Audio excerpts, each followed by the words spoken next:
What's going on, y'all? It's your man Hellfire with MachineMasters.com.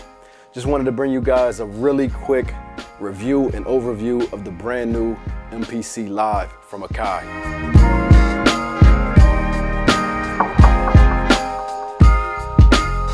So the people have spoken.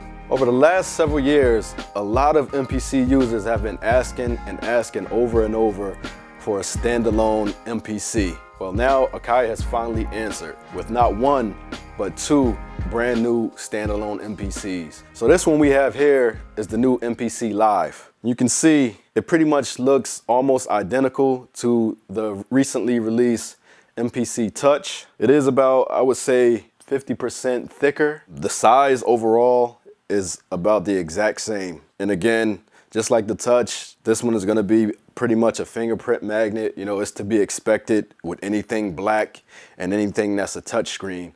No big deal. They give you a nice little wiping cloth to wipe it off. So I won't go over the actual layout, you know, too much because, you know, you guys seen the MPC Touch.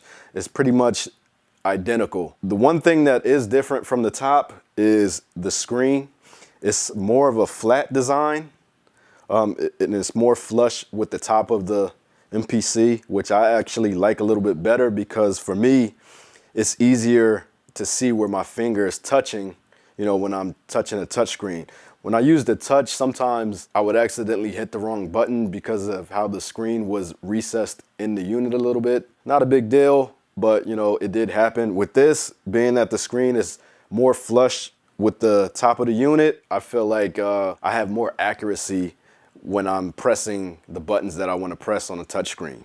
So you can see on the front of it, you have your MPC Live logo. You know, on the side, you have two nice black grills that I would assume aid in cooling. On the back, you do have 6 outputs. You have 2 mains. You have 4 line outs. Here's your volume, your output volume.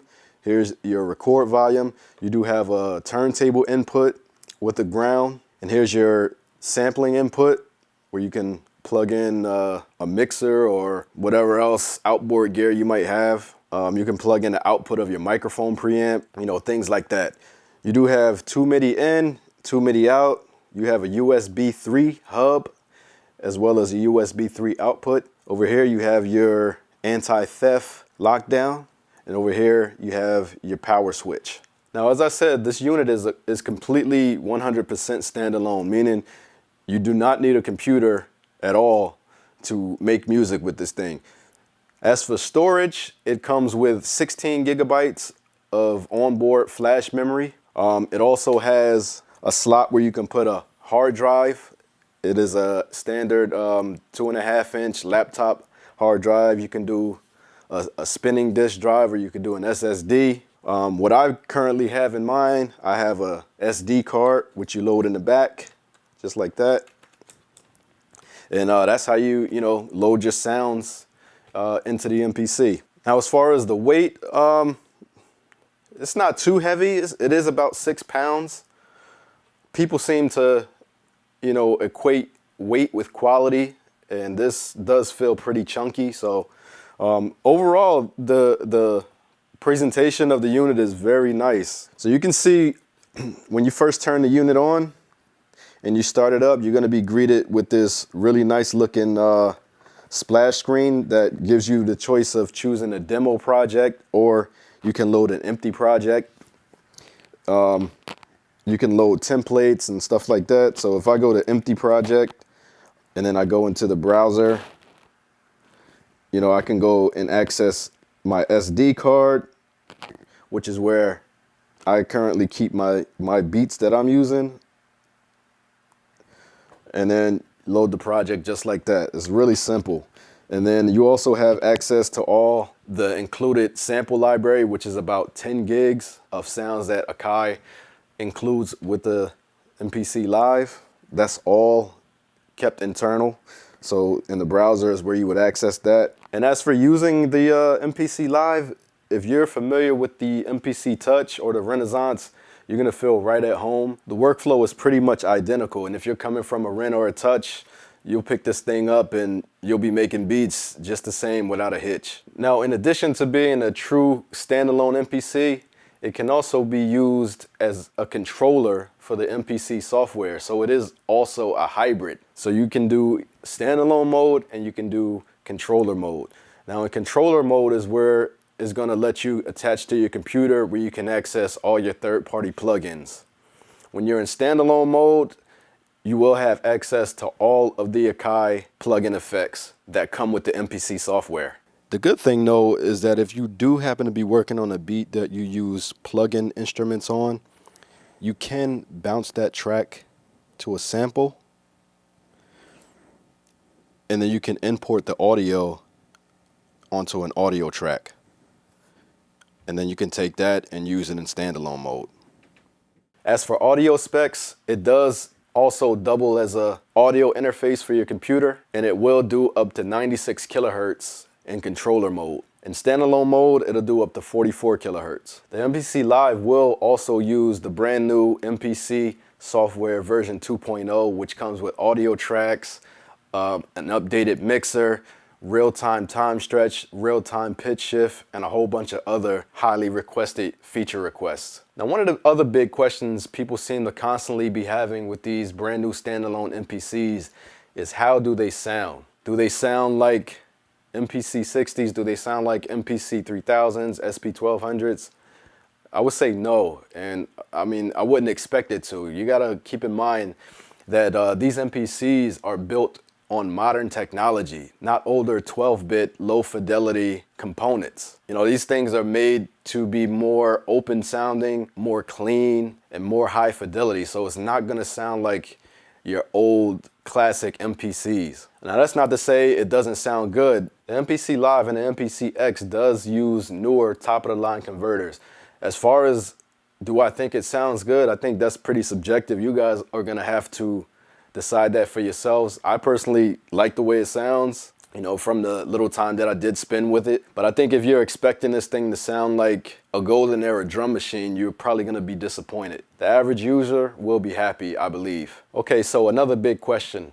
Who do I think these new standalone MPCs are for? Well, there's a couple different things you gotta consider. If you're used to working in a DAW with the power of your computer and your entire plugin arsenal, and you rely on that to make your music every day, this might not be the choice for you as far as your main production tool goes. But if you're looking for something that you can take on the road with you and maybe leave your computer behind and just use this as like a scratch pad or, you know, something to get ideas out quick, this will be a really good alternative. As for who I think this MPC is more for, if you're still on an older hardware MPC, you need to finally upgrade to this. I think this is gonna be 10 times better than any old standalone MPC. The workflow, so much better, in my opinion. And then again, you still wouldn't have to be tied down to a computer, which is the concern of a lot of the guys that's still using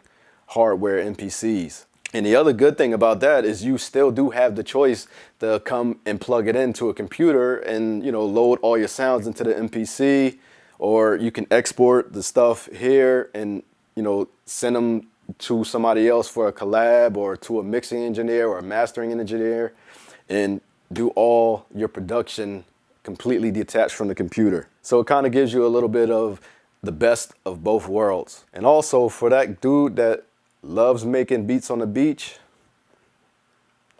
this is you, son. So yeah, if you want to just take this thing on a roll with you, you want to go to, let's say your wife dragged you to a family barbecue or something, and you feel like being antisocial, just bring this thing along. It has a nice battery, you know, packed into it that I think I've gotten almost 8 hours out of it since I've had it, before it required me to plug it in. But I think Akai rates it at about 5 or 6 hours. So pretty much all you have to do, you know, is take this, make sure you have some sounds on it, obviously. Grab yourself a set of headphones. People always ask me which headphones I like. I always use the Young Guru III headphones. I swear by these. But yeah, Just take these. The MPC uses a standard 1/8" stereo headphone jack. Just plug it right in the back. I hit play on my beat. And just like that, no cables. Lastly, one of the big advantages of having a standalone MPC is the latency, or should I say the lack of latency. It's pretty much non-existent. As soon as you tap a pad, it's like instant. The sound is coming through the speakers. I personally never seen a problem at all with a controller, as long as the software is set to a low buffer, about 128 or 64 at most. But there is a noticeable difference in the pad reaction time in standalone mode on the MPC Live.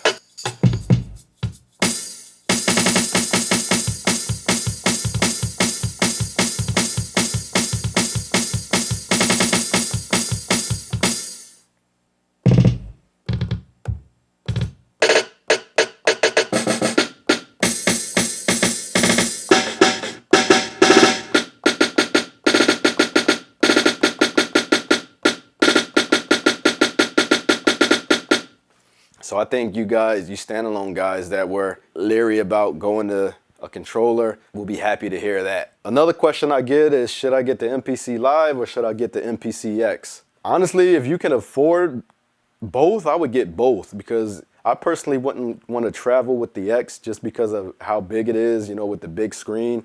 Like this thing is just so easy. I just throw it in my book bag. I don't need a power cable and I can just make beats. So I would personally like to have this as a secondary MPC, but as far as what I would like to have for my main production unit in the center of my studio, I'm a flagship guy all the way. So for me, it would be the X. But if space is limited, you know, the two use the same software. So this is going to be pretty much just as powerful. The only disadvantage you're really going to have is I miss the other 12 Q links. And like I said in the review of the MPC Touch, the full transport control.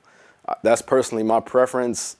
Doesn't really slow me down when using the Touch at all, but it is just something that I prefer. But that just might be something that you guys have to decide for yourself. As far as price goes, I believe the Live is going to be set at $1,200 MSRP.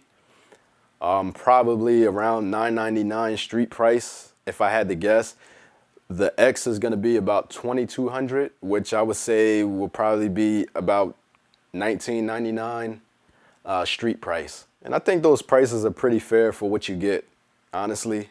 You know, there's probably going to be some people that are going to complain about the price, but people wanted a standalone, and you know, that's what it costs. So, you know, it's either you're going to spend the money or you're not. There are cheaper alternatives out there, but for me, nothing beats the sequencer of an MPC. Like, I tried pretty much almost everything there is out there, and I always come back to the MPC because the sequencer is I don't know, it can't be it can't be duplicated for some reason. I don't know why, but yeah, like I said, man, if you're still stuck on a standalone hardware, old school MPC, I think now is a great time to finally upgrade and take advantage of some of the newer technology. Like I said, everything you can do on an older MPC, you're gonna feel right at home with these new MPCs. Now, if you're gonna be in the LA area next week, make sure you head over to the Winter NAMM,